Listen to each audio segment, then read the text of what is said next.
Somewhere tonight, you're going to lie in bed after everyone else has gone quiet, and the silence is going to feel almost loud enough to keep you awake.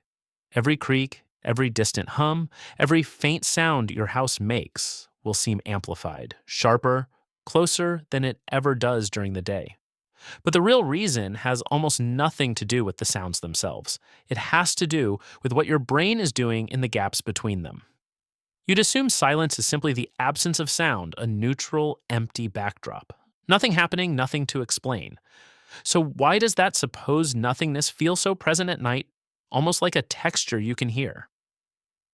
Start with what your ears are actually working with during the day versus at night. Daytime silence is rarely true silence at all. Traffic hums somewhere in the distance.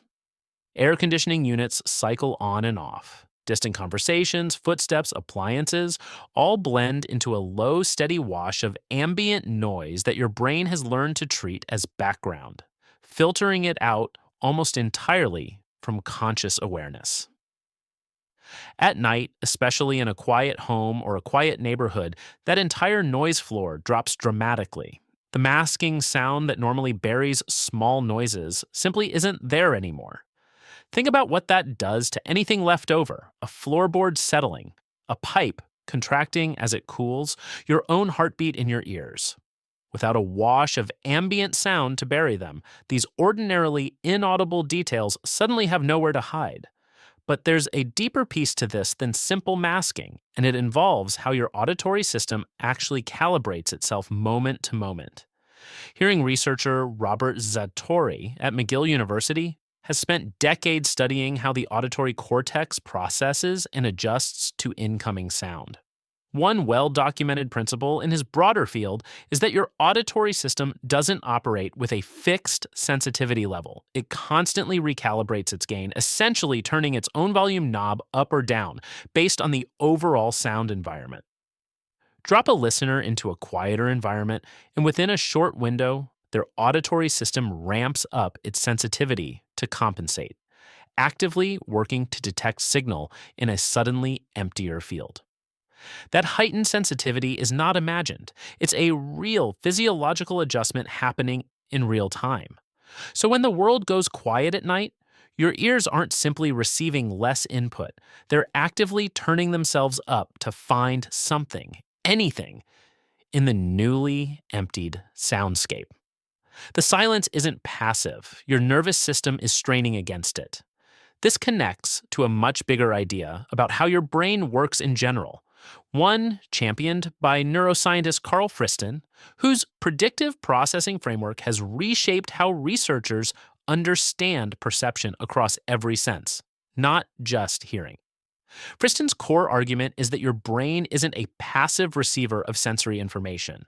It's constantly generating predictions about what it expects to sense next, and then measuring the gap, the prediction error, between what it expected and what it actually receives. Large, unexpected gaps demand attention. Small, expected patterns get filtered into the background almost automatically. Apply that model to nighttime silence, and something clicks into place. During the day, your brain predicts a certain baseline of ambient noise, and it's usually right. So that noise gets filtered out as expected and unremarkable.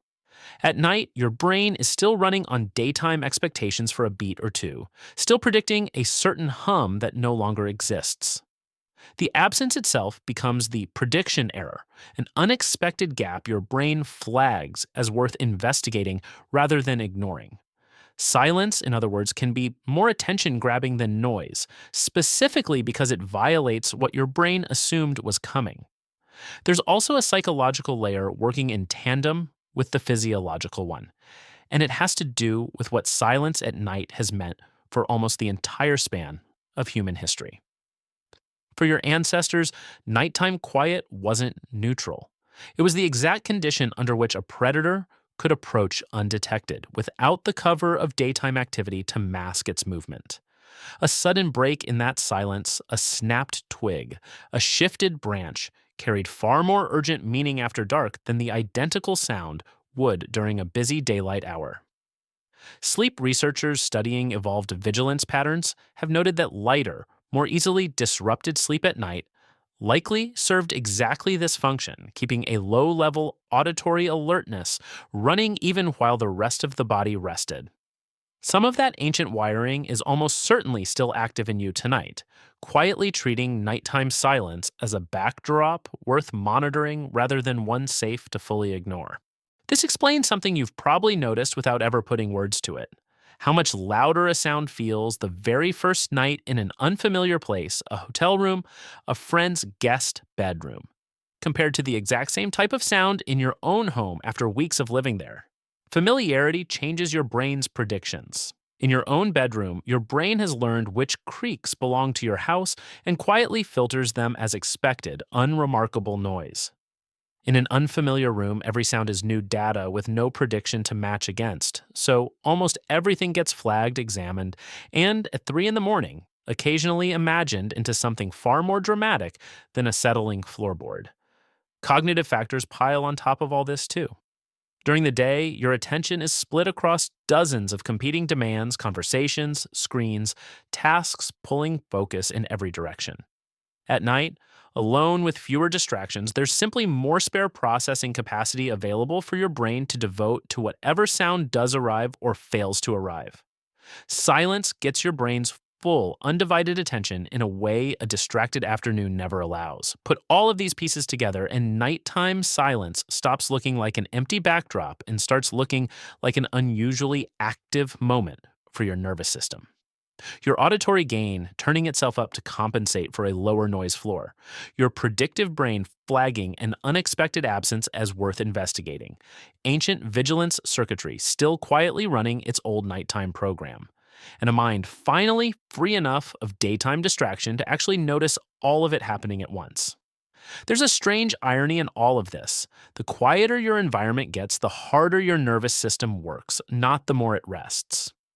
True absolute silence, the kind used in anechoic chambers designed to absorb virtually every sound wave, is famous among the small number of people who've experienced it for becoming almost unbearable within minutes as the brain, starved of any external signal, starts generating its own, turning inward until a person begins hearing their own heartbeat, their own blood moving, even their own nervous system firing.